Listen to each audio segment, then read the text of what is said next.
1990లో రూ. 100తో ఒక కుటుంబం కొన్ని రోజుల కిరాణా సరుకులు కొనగలిగేది. ఈ రోజు అదే రూ. 100తో మనం ఏం కొనగలుగుతున్నాం?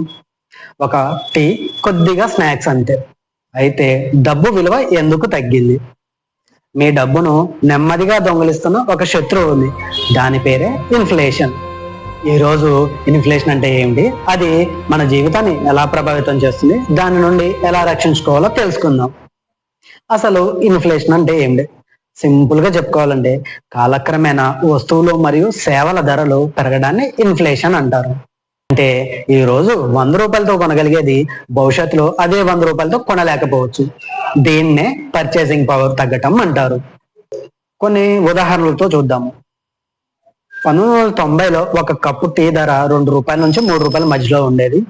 ఇప్పుడు అదే టీ ధర రూ. 15 నుంచి రూ. 20 దాకా ఉంటుంది. అదే సమయంలో లీటర్ పాలు 1990లో మనకి రూ. 8 నుంచి రూ. 10 మధ్యలో దొరికేది. అదే ఇప్పుడు 60 నుంచి 75, 80 రూపాయల దాకా ఉంది. అప్పట్లో ఒక సినిమా టికెట్ అంటే 1990లో ఒక సినిమా టికెట్ రూ. 10 లేదా మహా అంటే రూ. 15. ఇప్పుడు అదే నార్మల్ థియేటర్ లో అయినా మల్టీప్లెక్స్ లో అయినా 200 నుంచి ఆన్ అండ్ యావరేజ్ 500 దాకా ఉంది. ఇక వంట నూనె సంగతి చూస్తే 1990లో 20 నుంచి రూ. 30 మధ్యలో ఉండేది. ఇప్పుడు 150 నుంచి 200 దాకా ఉందన్నమాట. వస్తువులు మాత్రం అవే, కానీ ధరలు చాలా రెట్లు పెరిగాయి. ఇన్ఫ్లేషన్ ఎందుకు ప్రమాదకరం? చాలా మంది ఇలా అనుకుంటారు, నేను బ్యాంకులో 1,00,000 పెట్టాను నా డబ్బు సేఫ్, లేదా ఎఫ్డిలో 1,00,000 పెట్టాను నా డబ్బు సేఫ్ అంటారు. కానీ నిజానికి డబ్బు సేఫ్ గా ఉండొచ్చు, కానీ దాని కొనుగోలు శక్తి తగ్గిపోతూ ఉంటుంది. ఉదాహరణకు ఈ రోజు 10 లక్షలతో కొనగలిగే వస్తువులు ఒక 10 నుంచి 15 సంవత్సరాల తర్వాత 20 నుంచి 25 లక్షలు కావచ్చు.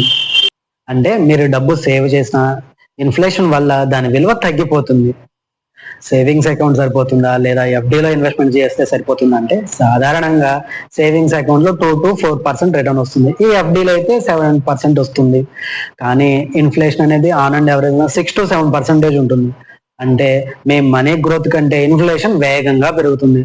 అంటే మీరు టెక్నికల్ గా లాస్ లో ఉన్నట్లే. మరి ఇన్ఫ్లేషన్ ని బీట్ చేయాలంటే ఎలా? ఇన్ఫ్లేషన్ బీట్ చేయాలి అంటే మనీని గ్రో చేయాలి. ఇన్ఫ్లేషన్ కంటే అధికంగా గ్రో చేయాలి. దీనికోసం చాలా మంది mutual funds, equity investment, gold, real estate వంటి ఆప్షన్స్ ని చూస్ చేసుకుంటారు. వీటిలో 12% ఆన్ అండ్ యావరేజ్ వర్కౌట్ అవడం వల్ల మనం ఇన్ఫ్లేషన్ బీట్ చేయొచ్చు అనమాట. కాబట్టి ఇన్ఫ్లేషన్ అనేది మీ డబ్బును ఒక్కసారిగా కాదు, నెమ్మదిగా విలువ తగ్గించే సైలెంట్ కిల్లర్. అందుకే కేవలం డబ్బులు సేవ్ చేయడం కాదు, ఇన్ఫ్లేషన్ కంటే వేగంగా గ్రో అయ్యేటటువంటి ఇన్వెస్ట్మెంట్ ఆప్షన్స్ లో ఇన్వెస్ట్ చేయడం చాలా ముఖ్యం. మీకు ఇన్ఫ్లేషన్ గురించి అర్థమైందని అనుకుంటున్నాను. మీకు ఈ వీడియో ఉపయోగకరంగా అనిపిస్తే లైక్ చేయండి, షేర్ చేయండి, సబ్స్క్రైబ్ చేయండి. మరిన్ని ఫైనాన్షియల్ అవేర్నెస్ వీడియోస్ కోసం లేదా మ్యూచువల్ ఫండ్ అవేర్నెస్ వీడియోస్ కోసం మన మనీ టాక్స్ తెలుగు ఛానల్ని సబ్స్క్రైబ్ చేయండి. ధన్యవాదాలు.